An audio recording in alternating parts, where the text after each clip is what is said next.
Element है सरकार का। सरकार से मांग नहीं रहे, सरकार का कर्तव्य है। लोकतांत्रिक देश में एक सरकार की ड्यूटी है कि उसके यहाँ जो युवा एजुकेटेड हो रहे हैं उनके लिए रोजगार के अवसर पैदा करे। सरकारी नौकरी किस लिए चाहते हैं? आपने कहा सरकारी नौकरी चाहते हैं, क्यों चाहते हैं? उसमें बच्चों की एजुकेशन की गारंटी है, उसमें आपकी हेल्थ की गारंटी है, पीएफ कटता है, रिटायरमेंट के बाद आप किसी के आश्रित नहीं रहे। पहले ऐसे पेंशन मिला करती थी, उस पेंशन को भी जो ये सरकार है, कोई भी हो, मजदूरों के हितों की दुश्मन है। मैडम आप मान लीजिए, इन्होंने कहा लघु उद्योग और मध्यम उद्योग लगाए जाए पिछले 5 वर्ष। नमस्कार दोस्तों, जलसाबाद न्यूज में आपका स्वागत है। दिन भर की सभी फटाफट बड़ी अपडेट निकल के आ रही, बिग ब्रेकिंग पहले बड़ी खबर निकल के आ रही है। किसानों के बाद अब युवाओं ने भरी हुंकार, हरियाणा में हो रहा है जमकर धरना प्रदर्शन। नोएडा से हरियाणा पहुंचा है धरना प्रदर्शन। खट्टर सरकार के खिलाफ यानी बीजेपी के खिलाफ लगातार धरना प्रदर्शन युवाओं का जारी है, क्योंकि अब बीजेपी की रणनीति सभी को समझ में आ चुकी है। आपको बता दें, चलिए हरियाणा में जब से लगातार गठबंधन की सरकार बनी है, ऐसे में खट्टर सरकार हरियाणा के लोगों को खून के आंसू रुला रही है। 9 गज के आंसू रो रहे हैं हरियाणा के लोग। अगर देखा जाए, हरियाणा नहीं बल्कि जहां जहां बीजेपी की सरकार है, कुल सभी लोग खून के आंसू रोए। जहां दोस्तों आपको बता दें, महंगाई, बेरोजगारी अहम मुद्दे हैं जिससे बीजेपी लगातार युवाओं पर वार कर रही। एक बार फिर बताते चले, पहले तो किसानों ने धरना प्रदर्शन किया, फिर पहलवान, उसके बाद अब युवा छात्र सड़कों पर उतर आए हैं। जी दोस्तों, जिन्हें एग्जाम में बैठना चाहिए, जिन्हें परीक्षा हॉल में बैठना चाहिए, वो सड़कों पर धरना प्रदर्शन कर रहे हैं। सरकारी नौकरियां नहीं दी जा रही हरियाणा में, अब तक किसी भी तरह की सरकारी भर्ती नहीं आई। इसको लेकर जमकर खट्टर सरकार के खिलाफ धरना प्रदर्शन किया जा रहा है। अगर आपको भी लगता है कि इस समय महंगाई के साथ साथ बेरोजगारी अहम मुद्दा हो चुकी है और बेरोजगारी की केवल एक ही वजह है बीजेपी सरकार, तो वीडियो को दिल से लाइक कर जय जवान जय किसान जरूर लिखेगा। वहीं एक और अपडेट निकल के आ रही, बड़ी खबर है।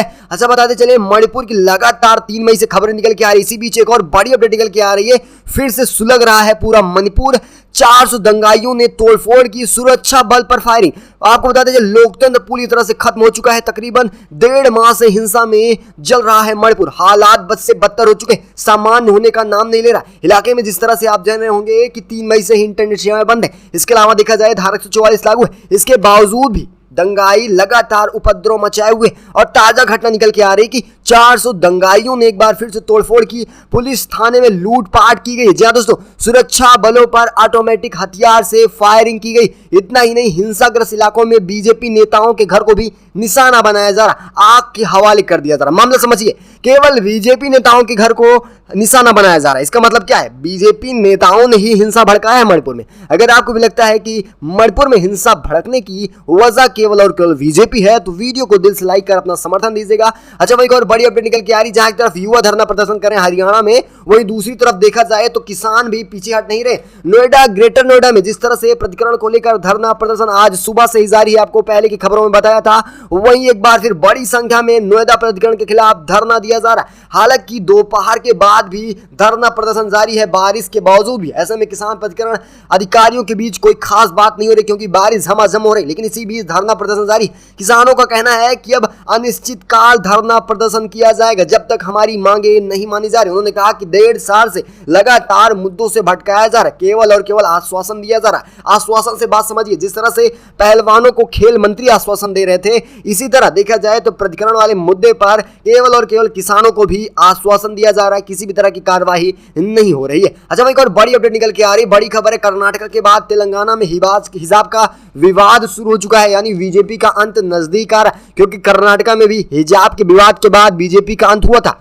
कर्नाटक के बाद अब तेलंगाना में हिजाब पर विवाद शुरू हो चुका है। हैदराबाद में शुक्रवार को बुर्का पहनकर परीक्षा केंद्र पहुंची छात्राओं ने आरोप लगाया कि केवी रंगा Reddy degree college for women कर्मचारियों ने उन्हें परीक्षा में बैठने से मना कर दिया। मुस्लिम छात्रों का कहना है कि परीक्षा देने से पहले आधे घंटे तक इंतजार करना पड़ा और साथ ही उन्हें अपना बुर्का हटाना पड़ा। वहीं देखा जाए, विवाद में तेलंगाना के गृह मंत्री मोहम्मद महमूद अली का भी बयान सामने आया।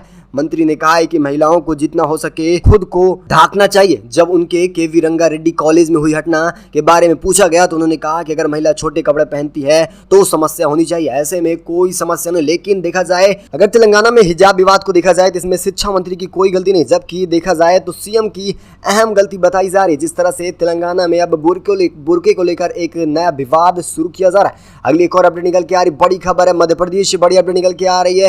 पहले ही आपको बताया गया था कि सतपुड़ा भवन में आग लगी नहीं बल्कि लगाई गई है। सारे सबूत सामने आ रहे हैं, एक एक करके। शिवराज सरकार के दफ्तर में लगी आग केवल एक हादसा नहीं बल्कि हादसे में तब्दील किया गया। लगातार सबूतों को मिटाया जा रहा है क्योंकि पता है कि आने वाले समय में मध्य प्रदेश में कांग्रेस की सरकार बनने वाली है और बीजेपी के सारे भ्रष्टाचार की पोल खुलना तय माना जा रहा है। और यही वजह है कि बीजेपी अब अपने सारे भ्रष्टाचार के सबूत मिटाना चाह रही है और इसी वही वजह है कि वह सतपुड़ा भवन में आग लगाई गई थी जहां पर 12,000 से ज्यादा फाइलें रखी गई थी। दरअसल समझिए मामला, पहले सतपुड़ा भवन में आग लगने की वजह बताई जा रही थी एसी, जबकि जांच में पता चल रहा है कि एसी बंद थी। जी हाँ दोस्तों, लाइट थी नहीं, एसी बंद थी, तो ऐसे में आग कैसे लगी? लगातार मुद्दों से भटकाया जा रहा है, बरगलाने की कोशिश कर रही है, जिसके बाद सब कुछ साफ होता जा रहा है कि ये आग लगी नहीं थी, लगाई गई है। दरअसल आपकी क्या राय, अपनी राय कमेंट के माध्यम से जरूर दीजिएगा।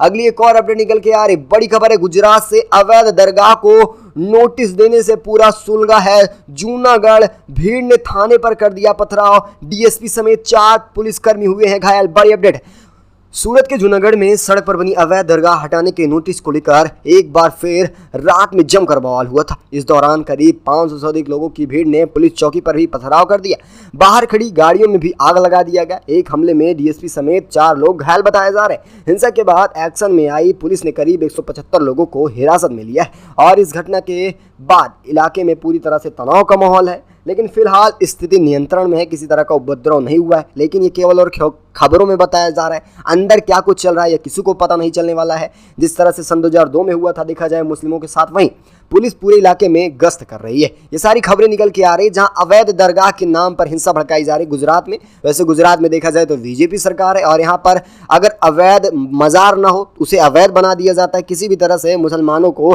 पलायन करने पर मजबूर किया जाए, केवल एक ही एजेंडा है। अच्छा, एक और बड़ी खबर निकल के आ रही है, उत्तराखंड से बड़ी खबर है जहां पर देखा जाए बीजेपी समेत 30 मुस्लिम परिवारों ने छोड़ दिया है अपना घर 21 दिन के अंदर। दरअसल मामला समझिए, जहां एक तरफ आरएसएस के सचिव कह रहे थे कि देखा जाए पूरी दुनिया में मुसलमान सबसे ज्यादा सुरक्षित भारत में है, तो जरा उत्तराखंड में जाकर देखें कि 21 दिनों के अंदर 30 परिवार, मुस्लिम परिवार अपना प्रदेश ही छोड़ दे रहे हैं, यानी कि उत्तराखंड से पलायन कर चुके हैं 30 मुस्लिम परिवार। जरा देखिए किस तरह से सुरक्षित हैं भारत में मुसलमान। और वहीं इसी को लेकर बड़ी अपडेट निकल के आ रही, उत्तराखंड से जुड़ी खबर है जहां पर उन्होंने कहा कि हमने भी चूड़ियां नहीं पहनी है। मौलाना तौकीर रजा का बड़ा बयान निकल के आ रहा है। उत्तराखंड के बवाल को लेकर पहली बार बड़ा बयान निकल के आया। रजा का कहना है कि हम सरकार को धमकी नहीं दे रहे हैं, लेकिन हम समझाना चाह रहे हैं कि मुसलमानों ने भी चूड़ियां नहीं पहनी, अगर हम भी बाहर निकल आए तो कहीं जाने वाले नहीं है, दूसरों को पलायन करना पड़ सकता है। अगर आप भी मौलाना तौकीर रजा के बयान से सहमत हैं तो वीडियो को लाइक कर देना। अगली एक और अपडेट निकल के आ रही, बड़ी खबर है,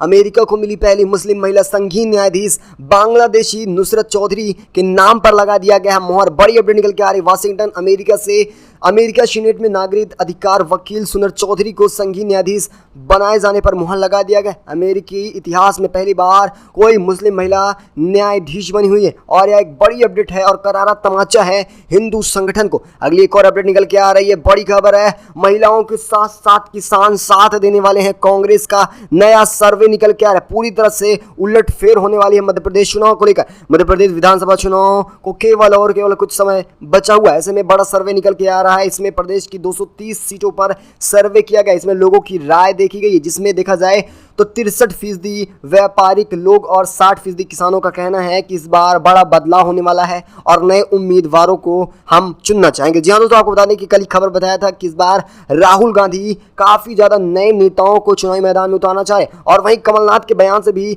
यही कुछ नजर आ रहा था कि बड़ा बदलाव देखने को मिल सकता है मध्य प्रदेश में। और यही वजह है कि अब राय भी यही निकल के आ रहा है सर्वे में कि नए चेहरों को देखना चाहेंगे नेताओं के रूप में लोग भी, और यही वजह है कि इस बार मध्य प्रदेश में कांग्रेस सरकार बनना तय माना जा रहा है। अगली एक और अपडेट निकल के आ रही, बड़ी खबर है, उत्तर प्रदेश से खबर है जहां पर सपा मुखिया अखिलेश यादव ने कहा कि भाजपा की नीति की वजह से आर्थिक नीतियों को पूरा खोखला कर दिया गया है। जिस तरह से देश आर्थिक संकट से जूझ रहा है लेकिन सामने नहीं आ रहा, लेकिन 2-3 सालों में सब कुछ साफ हो जाएगा।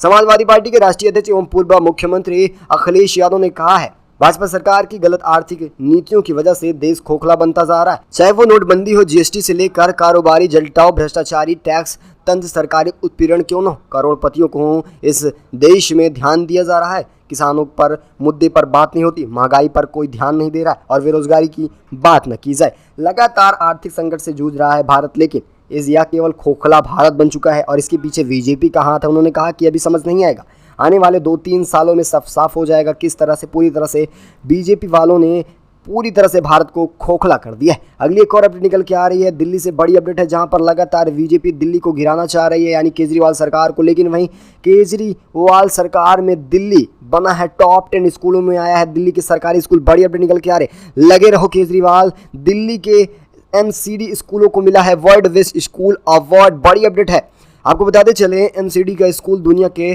टॉप 10 स्कूलों में शामिल हुआ है। इंग्लैंड के एक संगठन की तारीफ ने भी किया है। आपको बताते चले इसमें 127 देश शामिल थे, जिसमें से आपको बता दें दिल्ली के एमसीडी कॉलेज भी इस टॉप 10 स्कूलों में आए। और ये श्रेणी है जो कि टॉप 10 स्कूलों को देखा जाता है, उसमें दिल्ली का भी स्कूल सामने आ रहा है। यह केवल और केवल केजरीवाल की वजह से हुआ है। बीजेपी सरकार होती तो केवल भ्रष्टाचार की लिस्ट में नंबर 1 पे आती। अगर आपको भी लगता है ऐसा तो वीडियो को दिल से लाइक कर देना। अगली एक और अपडेट निकल के आ रही है, राजस्थान से बड़ी खबर है, जहां पर अपनी पसंदीदा मोबाइल खरीदने के लिए गहलोत सरकार दे रही है महिलाओं को पैसा, बड़ा तोहफा दिया जा रहा है। इसी साल के अंत में विधानसभा चुनाव होने वाले हैं। इससे पहले कांग्रेस लगातार जनता को हर एक प्रयास कर रही है कि उसे याद दिलाया जाए कि उसके लिए केवल और केवल कांग्रेस ही खड़ी होने वाली है। और यही वजह है कि मुख्यमंत्री अशोक गहलोत महिलाओं के लिए हर एक तरह की नई योजनाएं खोज कर ला रहे हैं, जैसे कि बस सुविधाओं से लेकर गैस सिलेंडर से लेकर अब मोबाइल को लेकर भी एक बड़ी योजना लाए हैं, जिसमें फ्री मोबाइल दी जा रही है, महिलाओं को बैंक खाते में पैसा दिया जा रहा है। अगली एक और अपडेट निकल के आ रही है, पहलवानों से जुड़ी बड़ी खबर निकल के आ रही है। बृजभूषण की अब बढ़ रही है मुश्किलें, लगातार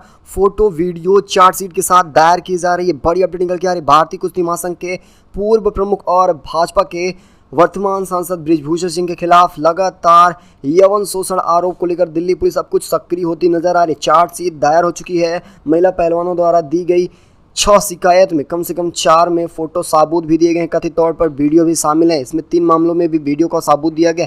और आपको बताते चले जिसके बाद अगर देखा जाए चार्जशीट 1500 पन्नों का होने वाला है और इसकी सुनवाई 22 जून को होने वाली है। आप इसे किस तरह से देख रहे हैं, क्या इसमें भी कोई खेला कर सकता है बृजभूषण या नहीं, अपनी राय जरूर बताइएगा।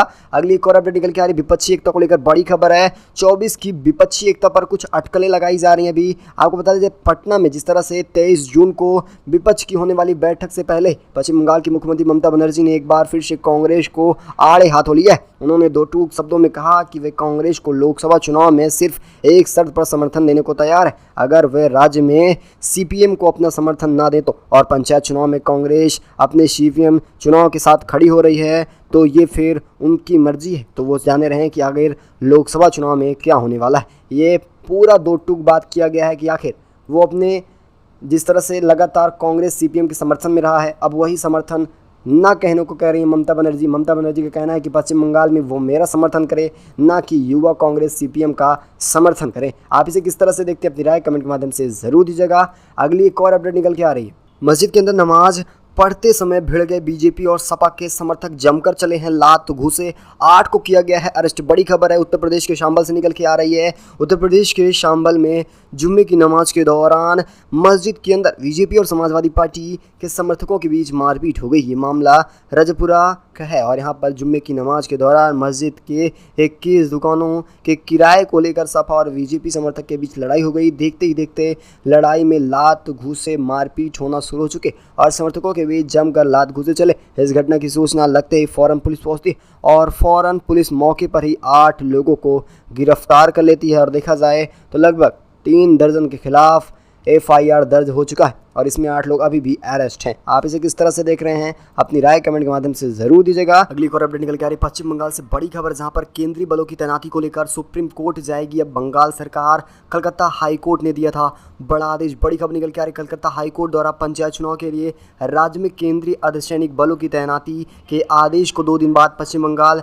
राज्य चुनाव आयोग और राज्य सरकार के आदेश के खिलाफ सुप्रीम कोर्ट जाने का फैसला लिया गया है। दरअसल पश्चिम बंगाल में पंचायत चुनाव के नामांकन के दौरान हुई झड़प को देखते हुए कलकत्ता हाईकोर्ट ने गुरुवार को चुनाव आयोग को 48 घंटे के भीतर सुरक्षा बलों की तैनाती के लिए केंद्र के अनुरोध को भेजा था और इसका निर्देश दिया गया था। लेकिन वहीं दूसरी तरफ देखा जाए तो अभी किसी भी तरह से अर्धसैनिक बल की तैनाती नहीं हुई। अब यही मामला कोर्ट पहुँचने वाला। वहीं बताते चलें, जहाँ 13 जून को हिंसा भड़की थी देखा जाए पश्चिम बंगाल में, वहीं दूसरी तरफ 8 जुलाई को चुनाव होना है और मतगणना जो है 11 जुलाई को होना है। ऐसे में पश्चिम बंगाल में अभी से माहौल ख़राब है, ऐसे में चुनाव होना नामुमकिन सा माना जा रहा है। इसीलिए अभी से केंद्रीय बलों की तैनाती की जा रही थी और अब तक केंद्रीय बल की तैनाती नहीं हुई, इसीलिए मामला सुप्रीम कोर्ट पहुंच रहा है। अगली एक और अपडेट निकल के आ रही है, जिस तरह से आपने देखा कि बिपरजॉय ने पूरी तरह से पूरे भारत में भी तांडव मचाया है। अब इसको लेकर गुजरात के दौरे पर जाने वाले हैं अमित शाह।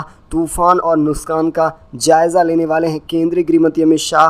बिपरजॉय चक्रवात से हुए नुकसान का जायजा लेने के लिए गुजरात पहुंच रहे हैं और अधिकारियों से मिली जानकारी के अनुसार गृह मंत्री अमित शाह राज्य के मुख्यमंत्री भूपेंद्र पटेल और कई वरिष्ठ अधिकारियों के साथ बैठक भी करने वाले हैं। देखा जाए तो 5000 से ज़्यादा बिजली के खंभे भी गिर चुके हैं, यानी पूरी तरह से बिजली किसी भी शहर या गांव में सही तरीके से नहीं पहुंच पा रही है। देखा जाए तो गुजरात में काफ़ी बड़ा असर रहा था बिपरजॉय का, वहीं राजस्थान में भी कुछ खास असर रहा। अब देखा जाए तो धीरे धीरे उत्तराखंड की तरफ बिपरजॉय बढ़ रहा है। आपकी क्या राय है? आपकी राय कमेंट के माध्यम से ज़रूर दीजिएगा। वैसे इस खास बुलेटिन में बस इतना ही, मिलेंगे आपको अगली बड़ी अपडेट में, तब तक के लिए।